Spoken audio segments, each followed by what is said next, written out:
हसामुद्दीन साहब ने हमें ज्वाइन कर लिया है। हसामुद्दीन साहब, बहुत शुक्रिया, आपको खुशामदीद कहते हैं। सबसे पहले तो ये कहिएगा कि तेहरान में इस वक्त सूरत हाल क्या है, यानी तेहरान कैसे सोच रहा है ईरान की सूरत हाल पर? जो हमले इजराइल की तरफ से किए गए, फिर जवाब में ईरान की जानिब से इसराइल पर हमले किए गए हैं, तो मजमूई तौर पर इस वक्त ईरान में सूरत हाल है क्या? बिस्मिल्लाहिर्रहमानिर्रहीम। मैं आपकी खिदमत में सलाम अर्ज़ है और आपके तवस्सुत से आपके व्यूअर्स की खिदमत में भी सलाम अर्ज़ है। सबसे पहले मैं अपना पाकिस्तानी भाइयों और बहनों का शुक्रिया अदा करना चाहता हूँ कि इस बुरे वक्त में जो ख़बरें हमें पाकिस्तान से मौसूल हो रही है अवामी सतह पर और हुकूमत की सतह पर, ये हौसला अफजा हैं, हम उनके मशकूर हैं। और मैं आपको ये बताऊं कि अभी तेहरान में सिचुएशन क्या है, ये मैं उससे पहले ये कहना चाहता हूं कि मेज के टेबल पे हम तो थे, हम तो मेज पर बैठे हुए उनके साथ मुज़ाकरात कर रहे थे। वो सियासी बातचीत में नाकामी के बना पर उन्होंने ये इक़दाम किया क्योंकि उनके पास कहने के लिए कोई चीज नहीं है। वो कह रहे हैं कि भाई तुम रिसर्च नहीं करो, तुम इल्म हासिल नहीं करो, तुम पता नहीं, ऐसे उनकी ख्वाहिशें हैं जो कि गैर काबिल कबूल है। और हम मर जाएंगे, ईरानी जान देंगे, लेकिन आना की बात है, हम डट के अपने मौक़िफ़ पर हैं। और हम इस वक्त बहैसियत एक ईरानी में बहुत मशहूर हो हमारी जो क़ियादत है उससे, क्योंकि वो डट के खड़े हुए हैं। और इस दौर असर हाजिर में जहां हम बहुत सारे गुलाम देखते हैं दुनिया में, अमेरिका और सहयूनी हुकूमत और मगरब के, अल्हम्दुलिल्लाह ये एजाज़ बहैसियत एक ईरानी मुझे हासिल है कि हम एक ऐसे मुल्क में हैं जिसकी जंग सहयूनियों के साथ हो रही है, यहूदियों के साथ। और वही यहूदी, वही सहयूनी जिन्होंने सबसे ज़्यादा तकलीफ हज़रत रसूल सल्लल्लाहु अलैहि वसल्लम को दिया। और मैं आपको ये कहना चाहता हूँ कि हम अली मुर्तज़ा के मानने वाले हैं, हमारा इमाम अली अलैहिस्सलाम है।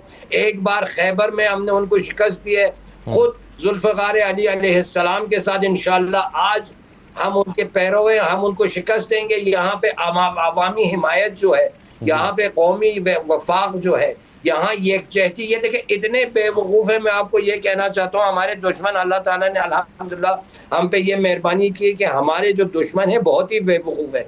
उन्होंने सबसे बड़ी बेवकूफ़ी यही की है कि अभी ईरान को बाहर से इन्होंने जब हमला ईरान पर किया है और जब ईरान को निशाना बनाया, तो यहाँ पे हत्ता वो लोग जो कि बिल्कुल कलील तादाद में थे, लेकिन वो भी जो हुकूमत के खिलाफ थे, वो भी मुत्तहिद होके वो भी मुतालबा कर रहे हैं कि ईरान डट के इजराइल की जारियत के सामने खड़ा हो जाए। बिल्कुल सही है। तो आप आप ये कह रहे हैं कि अहम बात ये, ईरानी अवाम अपनी हुकूमत से एटम बम चाहती है। अच्छा, बिल्कुल सही है, एटम बम चाहती है। लेकिन मुझे ये बताइए हसामुद्दीन साहब के हम जब पहले दिन बहुत ही तकलीफदेह सूरत हाल थी जब पता चला कि एटमी साइंसदानों को चुन चुन के निशाना बनाया गया है, अस्करी क़यादत को निशाना बना दिया गया है, एटमी तनसीबात पर हमला कर दिया गया है, तो ऐसे में फिर सवाल यहाँ पर यह उठा कि क्या जो जोहरी ताकत बनने की कैपेबिलिटी थी उसको क्या नाकाबिल तलाफी नुकसान तो इसराइल ने नहीं पहुँचा दिया है? और क्या अगर ईरान अब चाहे कि वो अपने इस प्रोग्राम को आगे बढ़ाए तो क्या अब भी उसके पास ये कैपेबिलिटी मौजूद है कि वो अपना एटमी प्रोग्राम मुकम्मल कर सकता है? बेशक IAEA के सरबराह के मुताबिक ईरान के एटमी तनसीबात को बिल्कुल शायद 10% से भी कम नुकसान पहुँचा है। आपको पता है कि ये बहुत मुख्तलिफ जगहों में ये यानी एक जगह पे कोई कॉन्सेंट्रेटेड जगह पे नहीं है। ये इनकी दुश्मनी के वजह से हमें पता था, हर जगह तनसीबात बिखरे हुए हैं, मुख्तलिफ जगहों पे बटे हुए हैं। और ये ऐसी सूरत हाल है कि यानी हमारे को पहले से ये ऑप्शन हमारे पास था और हम जानते थे कि एक दिन ये खिबासत होगी इनकी तरफ से। मैं आपको ये बताऊं कि हमारी आबादी यहाँ पे 80 मिलियन है। आखिरी ईरानी जब तक जिंदा रहेगा, ईरान का एटमी प्रोग्राम चलेगा। अभी तो बहुत लोग रहते हैं, सिर्फ इन्होंने शायद कम तादाद में। और ये मैं आपको बताऊं कि ईरान के खिलाफ इन्होंने जारियत बहुत की है। हमारे सदर को मारा है, शहीद रजाई को मारा है, शहीद बाहुनर हमारे वजीर आजम को मारा है, शहीद कासिम सुलेमानी को शहीद कर दिया। लेकिन सिलसिला जारी रहा और रोज बरोज हम मजबूत होते रहे। 47 साल पहले से लेके आज तक आप देखें, दिन बे दिन ईरान ताकतवर होता रहा है। पहले जंग में आपने देखा जो ईरान के खिलाफ उन्होंने जंग मुसल्लत की थी, अब वो कंडीशन बिल्कुल बदल गया है। ईरान 47 सालों से पाबंदियों के तहत है, लेकिन दिन बे दिन ताकतवर होता जा रहा है। पहले ईरान शायद एक छोटा सा मुल्क था, अब इलाकाई नहीं बल्कि आप जानते हैं, दुनिया वाले जानते हैं, ईरान इस वक्त एक आलमी ताकत है। इसमें कोई शक नहीं। और अल्हम्दुलिल्लाह सिर्फ ईरान नहीं, मुज़ाहिमत के दूसरे महाज भी हैं। बिल्कुल सही है, बिल्कुल सही है। असामुद्दीन साहब, अब मेरा 2-3 सवाल आपसे हैं। एक तो ये कि अगर अमेरिका का और इजराइल का प्लान ये है कि रजीम चेंज किया जाए और एक ऐसी हुकूमत यहाँ पर बनाई जाए जिससे फिर अपनी मर्जी के प्लान जो है वो, यानी एटमी प्रोग्राम के हवाले से अपनी मर्जी की चीज़ें मनवाई जा सकें या उनके साथ न्यूक्लियर डील अपनी मर्जी की जा सके, तो आप मुझे सबसे पहले तो ये बताइए कि क्या ईरान में जो हुकूमत है वो अपने मजबूत पैरों पर खड़ी हुई है या रजीम चेंज का कोई खदशा मौजूद है? देखिए, आप भी पाकिस्तानी हैं, आपकी भी तारीख, आपकी भी सकाफत हम जैसी है। शायद अंग्रेज हमें नहीं समझ सके, शायद यूरोपी हमें नहीं समझ सके, लेकिन आप खूब जानते हैं कि जज्बे शहादत क्या है। बिलखुसूस किसी काफिर मुल्क के साथ जंग जब हो ना, तो उसमें अज़ाइम क्या होते हैं।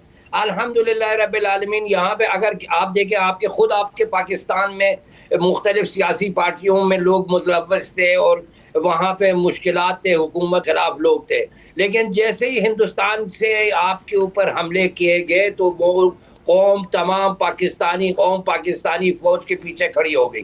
तो ईरान में भी यही सिचुएशन है। हमारी भी तारीख आप जैसी है, हम भी मुसलमान हैं, आप भी मुसलमान हैं, हम भी गैरतमंद हैं, अना हमारे पास है, हम अपने बीवी और बच्चों पर बहुत तासुब रखते हैं। हमारे लिए पर चादर और चारदीवारी बहुत अहम है। हमारे घरों पर अगर हमला किया जाए तो ये बाइस से वफाक हो जाता है, ये बाइस से इत्तेहाद बन जाता है। रजीम चेंज की तो बात ही नहीं करें। आप देखें, तारीख में देखें, अल्हम्दुलिल्लाह, यानी ये देखें, अभी ईरान में ये पोजीशन है कि भाई अमेरिका, इजराइल, मगरबी ममालिक ईरान खिलाफ है, तो ये तो हमारे लिए फख्र की बात है।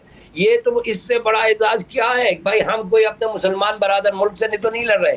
आप देखें, वो उन्होंने जब ईरान के खिलाफ सद्दाम हुसैन की हुकूमत के तवस्सुत से जंग किया था, तो उसमें एक मसला ये था कि भाई हम अपने मुसलमान मुल्क के साथ जंग में, अब तो वो भी नहीं है। हम लोग मर के शहीद हो जाएंगे, हम लोग मर के हमारे को जिंदगी अबदी मिलेगी, वो मर के नीस्तो नाबूद हो जाते हैं। वो बंकरों की तरफ भागते हैं, हम महाज की तरफ भागते हैं। बहुत फर्क है। आपने जो बातें कही है, ईरान ने 47 साल से इंकलाब आया ईरान में, दिन बे दिन ईरानी हुकूमत, मैं आपको बताऊं, किसी दूसरे मुल्क में 2 साल नहीं, 1 महीना पाबंदी कोई लगा के देखे, मुल्क खत्म हो जाएगा। यहाँ पे ये पाबंदियां हमारी मजबूती की वजह बन चुकी हैं। सही है। यहाँ पर हमारी जो मिसाइली ताकत है, आपके जो हमारे पैनल में लोग बैठे हैं, मैं उनसे मेरे गुजारिश ये कि इल्तिजा ये कि जाके देखें किसकी हिम्मत है इस खित्ते में, किसकी हिम्मत है इस दुनिया में कि अमेरिका के मुंह में खड़े होकर उसके मुंह में ऐसे रहबर इंकलाब सुनाते हैं, उनको ऐसे अल्फाज से नवाजते हैं कि वो उनकी कभी तारीख में, हम दूसरे ममालिक में हम देखते हैं वो लोग खड़े होकर अमरीकी सदर के सामने झुक जाते हैं, लेकिन हम लोग एक ऐसे गैरतमंद लोग हैं, हम एरियंस हैं। हमारी तारीख आप देखें, 5000 साल ईरान की, 5000 साल ईरान की तारीख। हसन साहब, आपने कहा आप एलियंस हैं, आप यानी हम बिल्कुल मुख्तलिफ लोग हैं, लेकिन ये जो सवाल अभी ओवैस वही साहब उठा रहे थे ना, वो कह रहे थे कि ये जो आप, जाहिर है आपका जोशो जज्बा, जुनून, अना, गैरत, ये तो सब बातें जो आप कह रहे हैं वो तो उसमें तो कोई किसी को शक ही नहीं है, लेकिन अगर आपको तवील लड़ाई लड़ना पड़ी तो क्या ईरान के पास इतनी ताकत है, क्या उसका air system, defence system, air force इतनी स्ट्रांग है कि वो एक तवील लड़ाई लड़ सकता है? ये सवाल था बुनियादी तौर पर। तवील देखें, ईरान का काम ही तवील लड़ाई है। हम लोग चाहते हैं कि ये देखें, सबसे पहली बात मैं आपको एक बात बताऊं, ये जो इजराइल इतना बड़ा आप जो दिखा रहे हैं इसको दुनिया में, वो एक छोटा सा हमास के मद्दे मुकाबले अपना काम नहीं कर सका। आप कह रहे हैं कि अभी आप मेरे पैनलिस्ट कह रहे हैं कि भाई हमास को उन्होंने कमजोर कर दिया, हिजबुल्लाह को कमजोर कर दिया। अगर कर दिया है कमजोर तो क्यों अपने कैदी को ये लोग अपने घरों में वापस नहीं ला सकते? क्या वहां पे क्यों वो 1.5 साल तकरीबन 2.25 साल से वहां पे वो अपने जो उनका जो हमास को खत्म करने का सिलसिला था, क्यों हमास को खत्म नहीं कर सकते? एक छोटा सा हमास को खत्म नहीं किया है उन्होंने। वो अभी हिजबुल्लाह को क्या उन्होंने खत्म कर दिया? क्या यमन में हौसी जो है वो खत्म हो गए? ये हम लोगों को हम अपनी आंखों को खोल के देखना चाहिए कि भाई हौसी अभी भी उनको दाग है। ईरान तो एक बहुत बड़ा मुल्क है, यमन तो खित्ते का सबसे करीब मुल्क है। हमारे पास देखे खेती बाड़ी है, हमारे पास रिसोर्सेस है, हमारे पास सब बिजली है, पानी है। हमारा एक मुल्क जो जियोग्राफिकल आप देखें पोजीशन हमारा देखें, हमारे जो स्ट्रेटेजिक पोजीशन आप देखें, हम हर जगह यानी खित्ते में हम आपने स्ट्रेन ऑफ हॉर्मुज की बात की, आप देखें मगरब और मशरक के बीच में ईरान है। हम अगर हमारे साथ ये लोग सही ना करें तो हम यहाँ पे कोई जहाज भी उड़ने नहीं देंगे इस खित्ते से।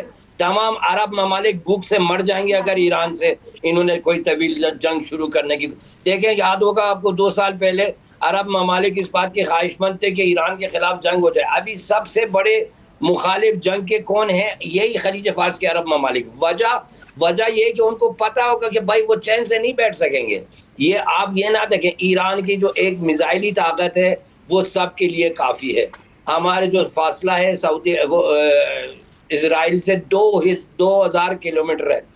अमरीकी बेस तो हमारे पास ही हैं। आज़रबाईजान में देखें, खलीज फार्स के ममालिक में देखें, बहुत बहुत सारे ऑप्शन है।